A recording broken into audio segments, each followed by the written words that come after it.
Hello guys, welcome to my YouTube channel Cobra 250.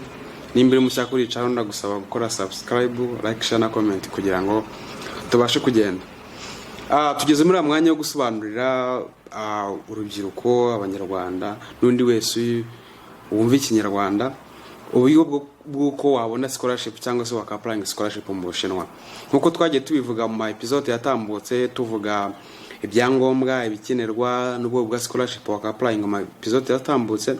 Iyi episode tugiye kuvuga igihe cyiza cyo kwa-applying cyangwa cyo gukora application online scholarship mu Bushinwa.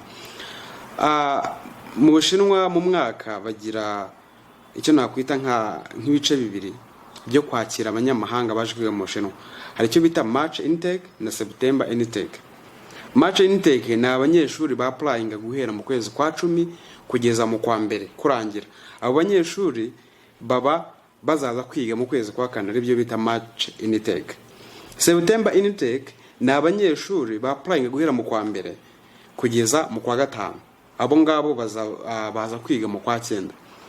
September intake niyo ndende nakwita ko ifata igihe kirekire kuko amakaminuza menshi hano mu Bushinwa nicyo gihe navuga afungurira online application ari menshi. Nicyo gihe abanyamahanga baturuka mu bihugu bigiye bitandukanye baza kwiga mu Bushinwa.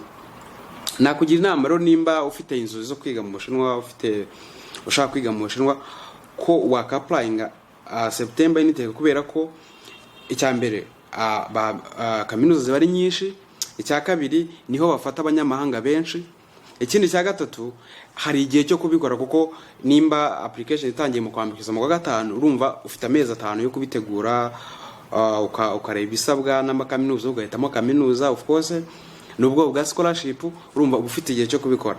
Nakugira inama rero yo ko byiza nuko waka-applying September intake.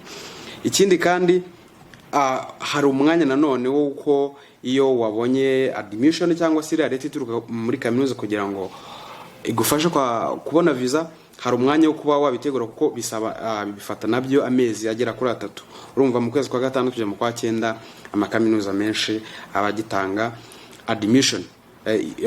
Leta ikwemera kuba wajya muri iyo kaminuza gufashe kandi ikaba yanakwemera kuba yaguheja visa ikwinjiza mu Bushinwa. Abakomeje gukurikira channel rero bifuza cyangwa se bumva afite indoto yo kuza kwiga mu Bushinwa, ushaka igihe cyiza cyo kwa-applying naguhitiramo cyangwa se nkuko nabivuze wahitamo September intake kuko niho ufite amahirwe menshi yo kuba wagira gute wabona scholarship. Nongera gushimira gukurikiye iyi channel, ushimira gukurikira ibiganiro byacu byagiye bitambuka n'ibingibi kandi tukweza ko tuzakomeza dukora ama episode atandukanye agaragaza uyo wabona scholarship mu Bushinwa. Nimbure mushya kuri channel kola subscribe, like, share na comment kugira ngo tubashe kujyana. Stay on touch.